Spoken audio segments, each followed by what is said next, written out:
Pemirsa, netizen kini dihebohkan lagi dengan kabar seorang model bernama Ayu Aulia mengunggah di akun media sosial pribadinya diduga terlibat sebagai bagian dari tim kreatif Kementerian Pertahanan. Lewat unggahan akun media sosial pribadinya, Ayu Aulia membagikan potret dirinya mengenakan seragam resmi berupa batik dengan caption tulisan pelantikan. Dan Ayu Aulia terlihat berdiri bersama sejumlah orang menjalani prosesi upacara. Hingga saat ini belum ada informasi resmi jika memang benar Ayu Aulia masuk di jajaran tim di Kementerian Pertahanan. Namun Ayu Aulia sendiri mengaku ia tidak tahu mengapa masuk menjadi bagian dari Kementerian Pertahanan dan tidak dibayar sepeser pun. Jadi ketika pemilihan itu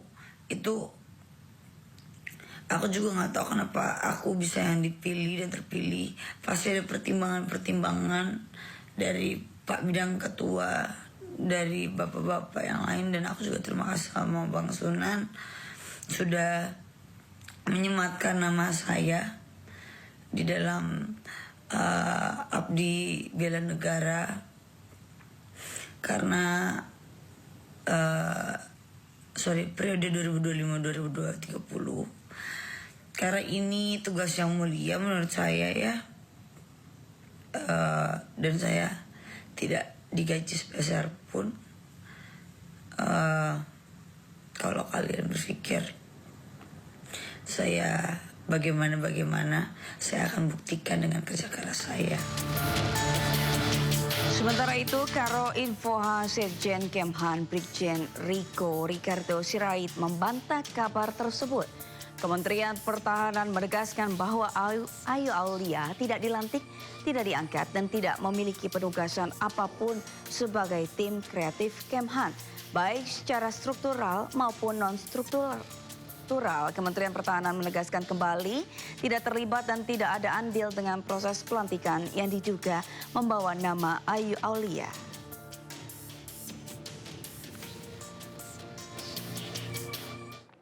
Kementerian Pertahanan membantah terlibat proses pelantikan yang diduga membawa nama Ayu Aulia. Informasi selengkapnya usai jeda.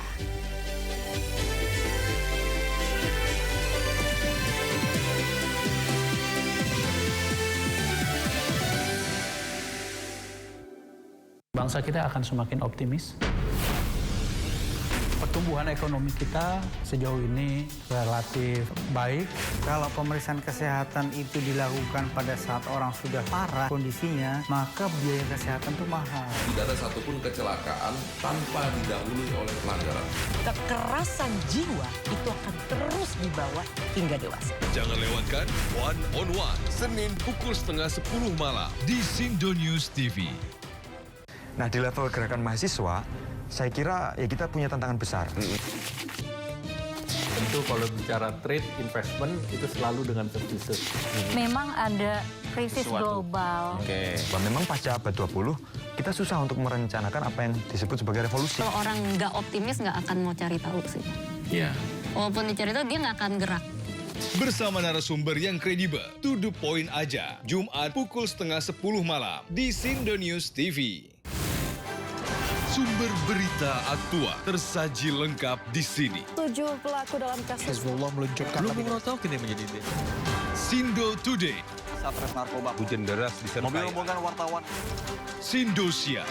Korban meninggal dunia dan Indonesia masuk orang terluka dalam. Sindo Sore. kobaran api besar banjir setinggi 7. Hati berjabat tangan dan berbincang akrab. Sindo Malam. Sindo News TV. Beyond Headline. Ragam peristiwa terjadi di banyak tempat. Menelantarkan bayi berusia 3 bulan. Ditemukan narkoba di dalam rumah. Menabrak tiang pipa milik perusahaan minyak dan gas asing. Mengabarkan secara update dan faktual. Warga pun ramai-ramai berjibaku mengevakuasi mobil. Harus menyeberangi sungai Cikaso. Yang menampilkan sejumlah alat yang rusak. Setelah nekat meracik obat. Sindo Files. Setiap Senin sampai Jumat jam 6 sore. Di Sindo News TV. Sumber dari berbagai sumber berita aktual. inovasi, sumber inspirasi. Dari acara deklarasi Saji lugas, tegas, dan berkelas. hasil gelar perkara. Semuanya lengkap di sini. Sindo News TV, Beyond Headlines. Program berita teraktual prime time Anda. Presiden Republik Indonesia tiba di Brussel, Belgia. Dugaan korupsi kuota haji. 1.000 rekening penerima bansos terindikasi judi online. Menggali banyak peristiwa dari beragam lokasi. Muhammad Riza Khalid jadi salah satu tersangka olah tempat kejadian perkara kasus tewasnya diplomat. Dapatkan informasi penting di Sindo Prime setiap Senin sampai Jumat jam 7 malam di Sindo News TV. Isu terhangat sepekan terakhir. Ke-7 Republik Indonesia, Joko Widodo menduga ada agenda politik besar. Polisi merilis merek beras premium yang diduga diambil. Rangkuman berita viral. Sekolah rakyat gratis untuk kasus dugaan korupsi tata kelola minyak. Perusahaan sopir truk di Subang, Jawa Barat melakukan aksi mogok kerja. Temukan semua informasinya di Top Issue setiap Sabtu dan Minggu di Sindo News TV. Rangkuman peristiwa di akhir pekan. terus mengungkap praktek ratusan warga rela anti pajak. Melihat pemberitaan dari banyak sisi. Prabowo Subianto juga untuk menyerap gabah kering panen petani yang faktanya juga bahwa beliau masih dalam pemulihan. Ini harus diperbaiki gitu ya. Sindo Files Weekend, Sabtu dan Minggu, pukul 6 sore di Sindo News TV. Sumber berita aktual tersaji lengkap di sini. Desa Polisi meringkus 7 pelaku Presiden Prabowo Subianto berencana menangkap. Pagi ini kondisi arus lalu lintas terpantau dalam keadaan ramai dan lancar, begitu pun untuk Sindo Today.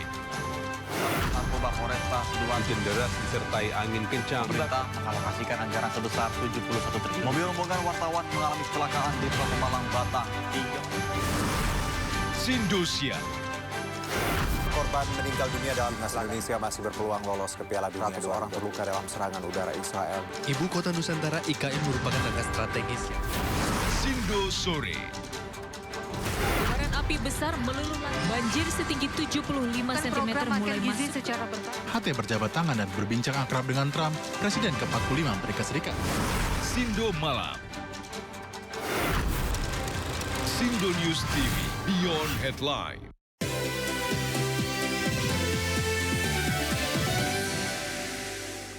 Pemirsa, memasuki hari ketiga libur panjang Natal dan Tahun Baru, arus kendaraan yang melintasi ruas tol Cipularang Purwakarta, Jawa Barat dari arah Jakarta menuju Bandung terpantau padat pada Sabtu pagi. Masih banyak warga Jabodetabek yang memanfaatkan libur panjang ini untuk pulang kampung dan berpergian ke sejumlah lokasi wisata di Bandung dan sekitarnya. Kepadatan kendaraan menuju Bandung seperti terpantau di kilometer 82 ruas tol Cipularang, wilayah Jatiluhur, Purwakarta. Kendaraan dari arah Jakarta terus memadati ruas tol sejak pagi hari dengan didominasi mobil-mobil pribadi bernomor polisi, letter B, dan bus angkutan penumpang. Tampaknya masih banyak warga Jabodetabek yang memanfaatkan hari ketiga libur panjang Nataru dan akhir pekan untuk pulang kampung dan berpergian ke sejumlah lokasi wisata di Bandung dan wilayah Jawa Barat lainnya. Banyaknya kendaraan truk besar yang berjalan lambat membuat laju kendaraan bertambah padat. Kendati demikian belum terjadi kemacetan. Kepadatan kendaraan diprediksi masih akan terjadi hingga hari Minggu. Pasalnya hari Minggu masih hari libur akhir pekan atau hari terakhir libur panjang Natal.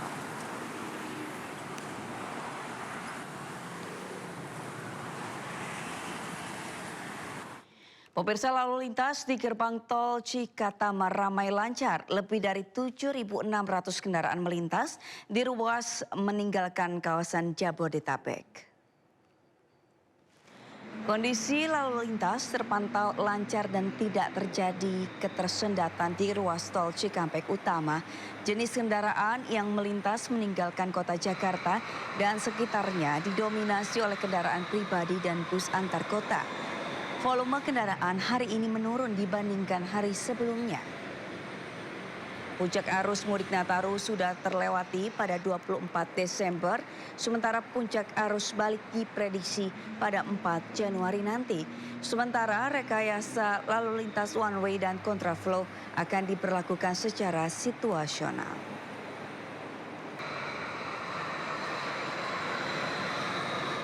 Dan pemirsa, untuk mengetahui arus lalu lintas terkini di gerbang tol Cikatama sudah ada rekan Hadisti Arifa di sana. Ya Hadisti, apakah gerbang tol Cikatama masih dipadati kendaraan yang hendak keluar Jakarta?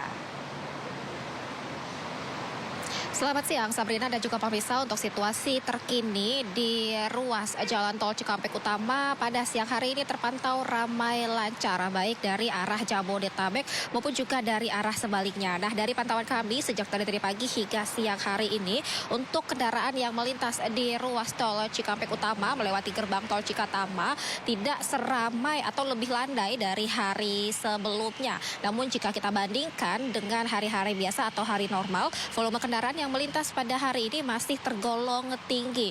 Karena berdasarkan dari data Jasa Marga, kalau hari biasa atau hari normal, kendaraan yang melintas rata-rata per hari berkisar di 5.000 kendaraan. Namun untuk hari ini, kendaraan yang melewati gerbang tol Cikatama keluar dari Jakarta dan sekitarnya ini mencapai 12.000 kendaraan hingga siang ini.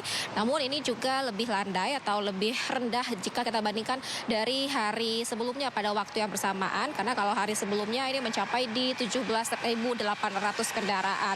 Dan kalau puncak dari arus mudik di momen Nataru ini sudah terlewati pada 24 Desember kemarin, sehingga di H+2 Natal untuk volume kendaraan tidak begitu ramai. Kalau kita lihat di sini, juru kamera saya Yudi Richard sudah menunjukkan kepada Anda tadi situasi seperti apa di gerbang tol Cikatama.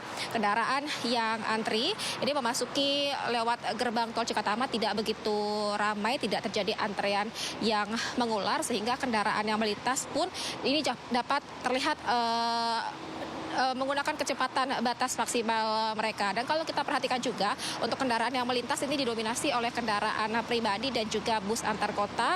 Begitupun kalau dilihat dari nomor polisi kendaraan, mayoritas ini berasal dari kendaraan dari wilayah Jakarta dan juga sekitarnya, baik itu yang keluar dari arah Jabodetabek maupun juga yang kembali masuk ke arah Jakarta dan juga sekitarnya. Terkait arus balik di momen Nataru, diprediksi akan terjadi pada 4 Januari nanti, sehingga tentu ini bisa dipertimbangkan bagi Anda pemirsa yang akan melakukan perjalanan agar terhindar dari kepadatan ataupun juga kemacetan lalu lintas. Kalau untuk hingga saat ini kendaraan yang sudah kembali ke Jakarta ini angkanya mencapai di 5.000 kendaraan, dan ini juga lebih rendah jika kita bandingkan dari hari kemarin yang mencapai 7.000 kendaraan yang sudah kembali memasuki kota Jakarta dan juga sekitarnya. Nah, kemudian juga terkait rekayasa lalu lintas, pihak Jasa Marga ini bekerjasama dengan Korlantas untuk menerapkan one way ataupun kontraflow, namun ini sifatnya situasional melihat volume kendaraan ataupun juga kemacetan yang terjadi. Dan kalau hari ini saya pantau sejak pagi hingga siang ini belum diterapkan rekayasa lalu lintas, karena kalau melihat juga lalu lintas di Cikampek Utama ini tidak terjadi kemacetan. Kendaraan yang lewat ini dapat melaju hingga batas kecepatan maksimal karena kondisinya tidak begitu padat, tidak begitu macet, hanya ramai lancar.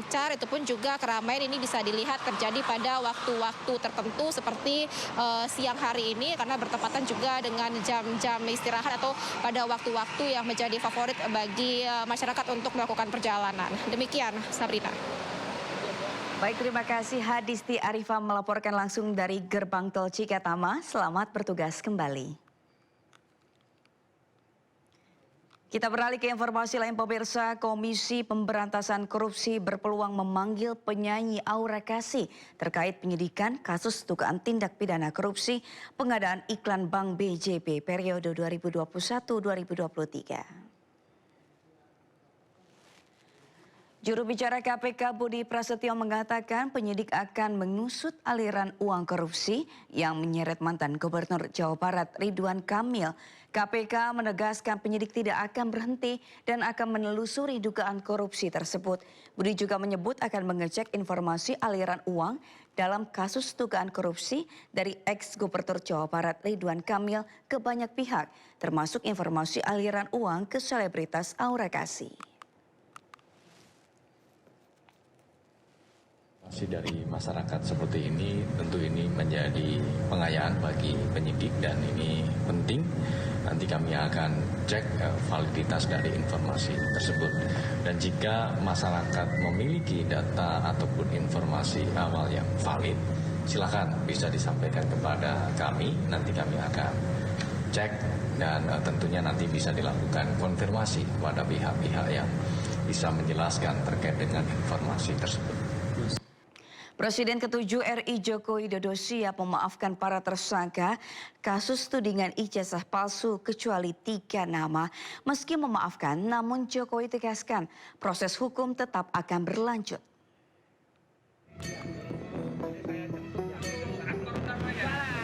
Di tengah kasus pencemaran nama baik terkait tudingan ijazah palsu yang menjerat Roy Suryo dan 7 tersangka lain, Presiden ke-7 RI Joko Widodo menyebut akan memaafkan para tersangka kecuali 3 nama.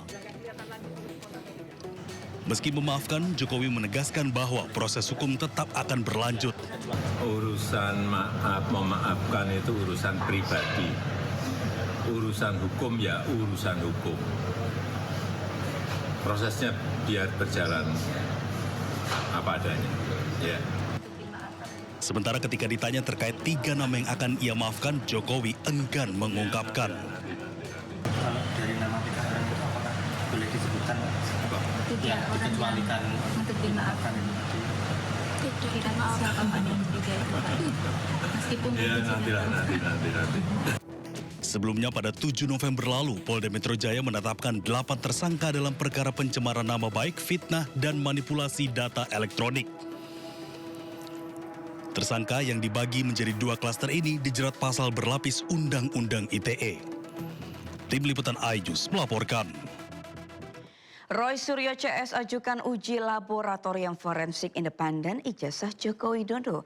Mereka ajukan Lembaga Independen BRIN dan Universitas Indonesia sebagai pembanding hasil uji laboratorium forensik yang dilakukan polisi.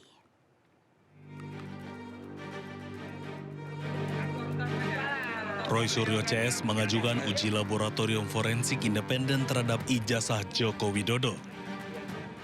2 institusi independen yang ditunjuk Roy Suryo CS adalah Laboratorium Forensik Universitas Indonesia dan Badan Riset dan Inovasi Nasional.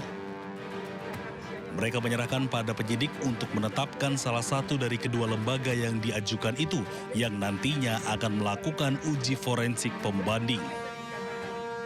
Datang untuk meminta agar diadakan tes laboratorium forensik yang bersifat independen, yang hasilnya itu bisa kredibel, akuntabel, transparan, dan ini bisa dipertanggungjawabkan oleh para pihak dan tidak ada lagi pihak-pihak yang mengklaim itu tidak mewakili aspirasi begitu. Sebelumnya Polda Metro Jaya telah melakukan gelar perkara khusus kasus fitnah ijazah Jokowi. Dari gelar perkara tersebut, Roy Suryo CS masih tersangka. Polda Metro Jaya minta Roy CS ajukan pra-peradilan dengan status tersangka tersebut.